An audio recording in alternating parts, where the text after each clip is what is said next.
लोकतंत्र की जो तमाम परंपराएं हैं उसको छत विछत करने का काम बीजेपी द्वारा किया गया है।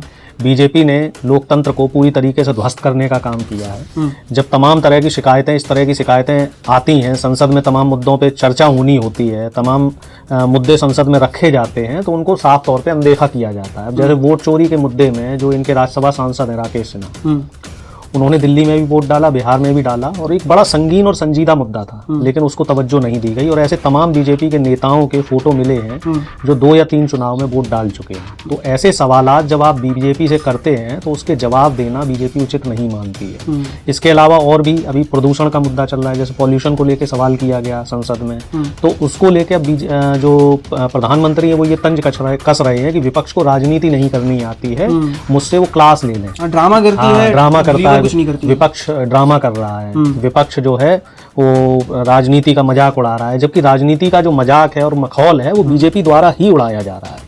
एक तो संसद का जो शीतकालीन सत्र है उसको शॉर्ट कर दिया। पहले ये शीतकालीन सत्र 22 नवंबर से शुरू होना था और 21 दिसंबर तक चलना था जी।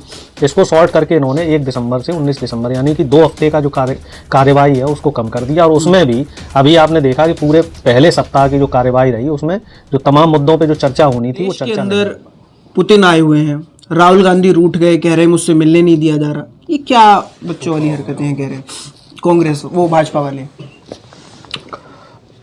देखिए, एक लोकतांत्रिक देश की या जहां चुनी हुई सरकारें हैं तो वहां की एक परंपरा होती है कि विदेश से अगर कोई प्रतिनिधि आता है, प्रतिनिधि मंडल आता है, तो सत्ता पक्ष के साथ साथ जो विपक्ष के जो नेता होते हैं तो उन डेलीगेशन से भी उनको मिलाने की एक परंपरा रही है। और ये कोई अभी की परंपरा नहीं है, ये पुराना रिवाज है और लगभग 70 साल से इस देश में चल रहा है। जब अटल बिहारी वाजपेयी जी विपक्ष के नेता थे तो वो भी मिला करते थे। अब प्रधानमंत्री ने इस समय जब से ये लोग सत्ता में आए हैं खास तौर से, तो इन लोगों ने थोड़ा सा पैटर्न चेंज कर दिया है, मामला बदल दिया है। अब ये लोग विपक्ष को बिल्कुल तवज्जो ही नहीं देते हैं। अब मीडिया पे एक तरह का नरेशन ये चलाया जा रहा है कि राहुल गांधी जिद कर रहे हैं, क्योंकि राहुल गांधी ने ये कहा था जब पत्रकारों ने उनसे सवाल किया कि पुतिन मिलने आए हैं तो आप लोग भी मिलने जाओगे, कब जाओगे, तो उन्होंने कहा कि हमारे पास कोई इनविटेशन नहीं आया।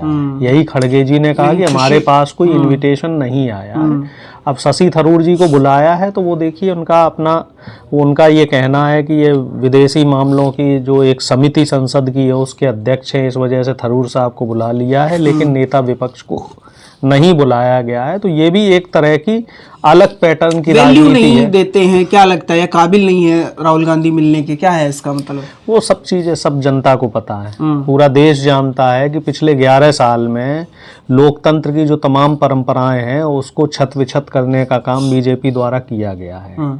बीजेपी ने लोकतंत्र को पूरी तरीके से ध्वस्त करने का काम किया है। जब तमाम तरह की शिकायतें, इस तरह की शिकायतें आती हैं, संसद में तमाम मुद्दों पे चर्चा होनी होती है, तमाम मुद्दे संसद में रखे जाते हैं, तो उनको साफ तौर पे अनदेखा किया जाता है। अब जैसे वोट चोरी के मुद्दे में जो इनके राज्यसभा सांसद हैं राकेश सिन्हा, उन्होंने दिल्ली में भी वोट डाला, बिहार में भी डाला, और एक बड़ा संगीन और संजीदा मुद्दा था, लेकिन उसको तवज्जो नहीं दी गई। और ऐसे तमाम बीजेपी के नेताओं के फोटो मिले हैं जो 2 या 3 चुनाव में वोट डाल चुके हैं। तो ऐसे सवालात जब आप बीजेपी से करते हैं तो उसके जवाब देना बीजेपी उचित नहीं मानती है।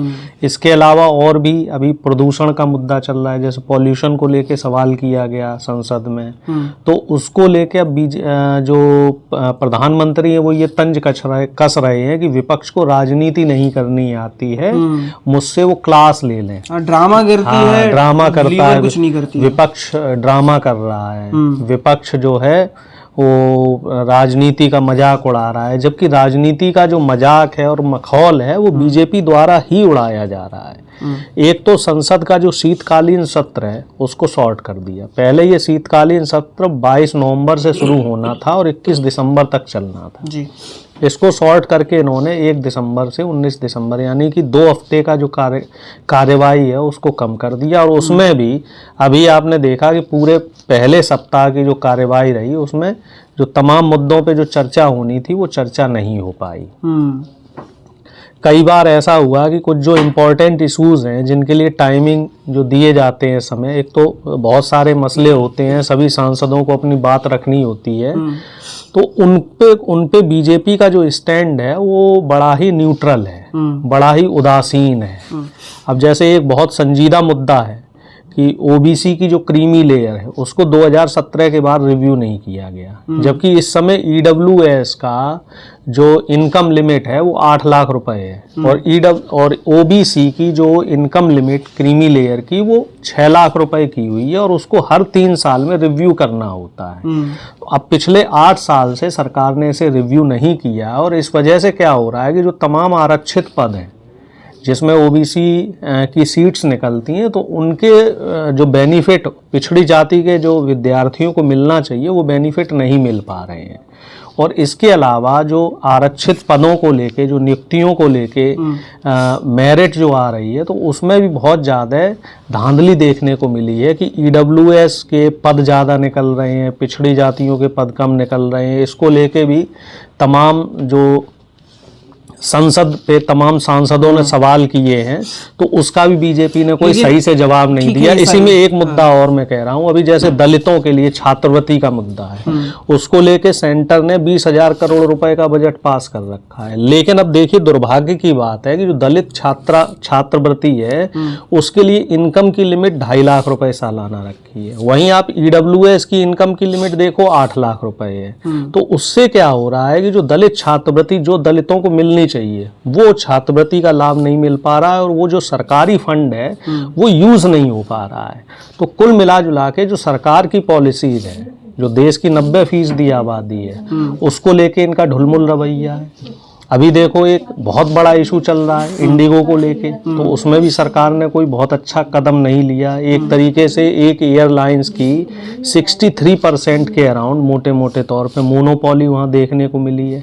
क्यों निजी हाथों में इस एयरलाइंस को दिया जा रहा है, निजीकरण को वहाँ बढ़ावा दिया जा रहा है, उससे किसे लाभ हो रहा है? प्रधानमंत्री जहाँ कह रहे थे कि भाई जो हवाई चप्पल वाला है उसको हम हवाई जहाज पे बैठाएंगे, और जो वाकई जो हवाई जहाज में है वो ज़मीन पे आ गए। ये लोगों को एक एक दिन 2-2 दिन परेशानियां झेलनी पड़ी, तो इसका भी कौन सवाल जवाब देगा? कौन इसका हिसाब किताब देखेगा? कौन इस पे जवाबदेही किसकी होगी? क्योंकि जो इस समय इस विभाग के जो मंत्री हैं सिंधिया जी, वो तो रील बनाने में बिजी है। उनकी रीलें आ रही हैं कि भाई वो मेट्रो में जा रहे हैं कहीं, तो वो अपनी रील पोस्ट कर रहे हैं। और एक इसके साथ साथ एक और मुद्दा चल रहा है इस समय, उस पे भी बीजेपी ने अभी तक कोई जवाब नहीं दिया है। महादेव ऐप का मुद्दा, वो भी बहुत बड़ा घोटाला है, 50,000 करोड़ रुपए से ज़्यादा का, और उसमें तमाम तरह की जो फंडिंग है उसको लेके सवाल हुए हैं। और उसमें पीएमओ में जो ओएसडी रहे हिरेन जोशी से लेके कई नाम आए हैं, और तमाम आनन फानन में तमाम लोगों के जो इस्तीफे हुए हैं, तो उसको लेके भी जब विपक्ष सवाल कर रहा है सरकार से, तो सरकार बगले झांकती हुई नजर आ रही है। चलिए, एक मुद्दा जो इस समय देश में करंट की तरह वायरल हो रहा है कि बंगाल के अंदर एक बाबरी मस्जिद बनने वाली है, कैसे आप देखते हैं? चुनाव आ रहा है, जनता सब समझदार है, आप भी समझदार है, हम भी समझदार है। चुनाव जब आते हैं तो ये हिंदू मुस्लिम का जिन बीजेपी का निकल के आ जाता है, और किसी ना किसी रूप में वो एक अलग से एक कवर बना लिया जाता है। वो सांसद होंगे किसी के भी हों, कई बार प्लांट भी किए जाते हैं।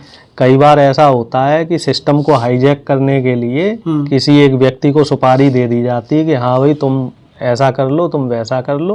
तो इसी तरीके से ये जो मुद्दा है बाबरी वाला, ये मुद्दा भी बनाया हुआ मुद्दा है, और इससे सिर्फ और सिर्फ वहाँ पे जो पोलराइजेशन की कोशिश की जा रही है, क्योंकि बंगाल में मेरे हिसाब से 25% से ज़्यादा मुसलमान आबादी है, तो हिंदू मुस्लिम पोलराइजेशन करने की कोशिश की जा रही है। पिछली बार भी इन लोगों ने, बीजेपी के लोगों ने हिंदू मुस्लिम पोलराइजेशन किया था, हालांकि पिछली बार इनका जो वो दांव था वो नहीं चल पाया और ममता बनर्जी जी अच्छे बहुमत से जीती। लेकिन इस बार ये लोग मुस्लिम वोटों में भी सैन मारने की कोशिश करेंगे। अभी ओवैसी जी को वहाँ उतारा जाएगा, और जो ये हुमायूं, क्या नाम है इनका, हुमायूं कबीर, तो इनको भी वहाँ पे एक चेहरा बना के, मुस्लिम चेहरा बना के उतारा जाएगा। इसके साथ जो तमाम छोटी छोटी पार्टी हैं तो उनको भी ममता बनर्जी का वोट काटने के लिए उतारा जाएगा। और भी हो सकता है, कई और घटनाक्रम भी हमें देखने को मिले। जो विरोध करेगा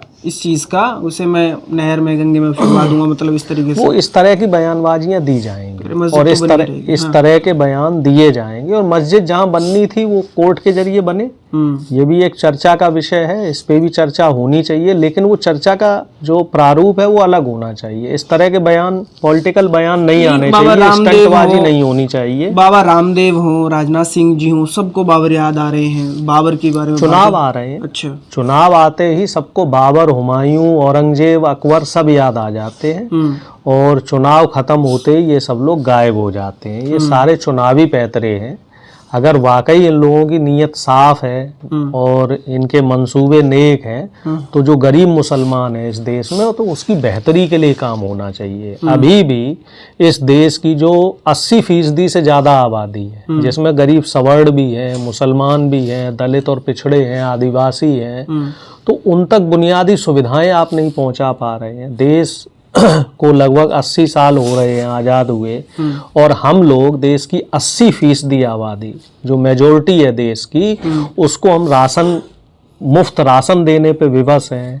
महिलाओं को तमाम तरह के प्रलोभन दिए जाते हैं चुनाव के समय में और तमाम तरह की ऐसी योजनाएं सरकार लेके आती है और सिर्फ क्यों, चुनाव से पहले, जिससे कि वोटों को जो पोलराइज किया जा सके, जिससे कि वोटों को अपनी तरफ खींचा जा सके। लेकिन जो मूल बुनियादी सुविधाएं हैं जो जनता को देनी चाहिए, उन सुविधाओं को देने में सरकार का ध्यान नहीं है। नौकरियां देना, छोटे छोटे रोजगारों को जनरेट करना, सरकारी जो स्वास्थ्य सुविधाएं हैं उन पे ध्यान देना, इंफ्रास्ट्रक्चर पे जो गरीब जनता है उनके लिए सहूलियतें बढ़ाना, तो उस तरफ ध्यान नहीं है। सरकारी स्कूल आप देख ही रहे हैं, लगभग 80 से 90 हज़ार जो प्राइमरी सरकारी विद्यालय हैं वो पूरे देश में 11 साल में बंद हो चुके हैं। लेकिन योगी जी वहीं पे दावा कर रहे हैं कि उत्तर प्रदेश के अंदर नौकरियां भर भर के हैं, रोजगार है, निवेश है। पता नहीं वो बाबा जी की फाइल में नौकरियां अटकी हुई हैं या वो लखनऊ में ही नौकरियां कहीं घूम रही हैं। वो नौकरी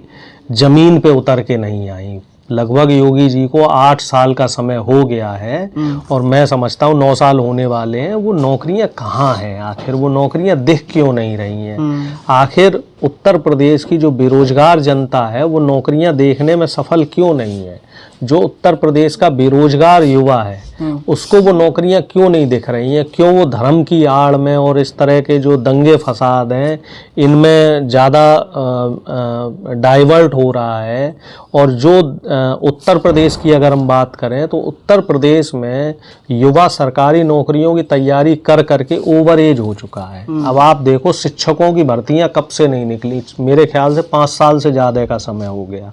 पुलिस की भर्तियां भी जो निकलनी चाहिए वो रेगुलर उस फॉर्म में नहीं निकल रही हैं। इसके अलावा हम बिजली विभाग की बात करें, सिंचाई विभाग की बात करें, नलकूप विभाग की बात करें, तमाम ऐसे सरकारी विभाग हैं जिनमें सरकारी नौकरियां निकलनी बंद हो गई हैं। और इसके अलावा उत्तर प्रदेश पूरे देश का एक पहला ऐसा राज्य बन गया है जहां पे डिपार्टमेंट ऑफ आउटसोर्सिंग करके एक नया विभाग ही बना दिया गया है। यानी कि सारी की सारी जो नौकरियां आ रही हैं वो ठेके पे आ रही हैं, कॉन्ट्रैक्ट बेस पे आ रही हैं। सरकारी नौकरियों को धीरे धीरे कम किया जा रहा है, खत्म किया जा रहा है। उसके पीछे भी सरकार की साजिश है, क्योंकि मनवादी विचारधारा की सरकार है। दलित और पिछड़ों को सरकारी नौकरी का लाभ मिलता है, वही लोग सरकारी नौकरी में आते हैं।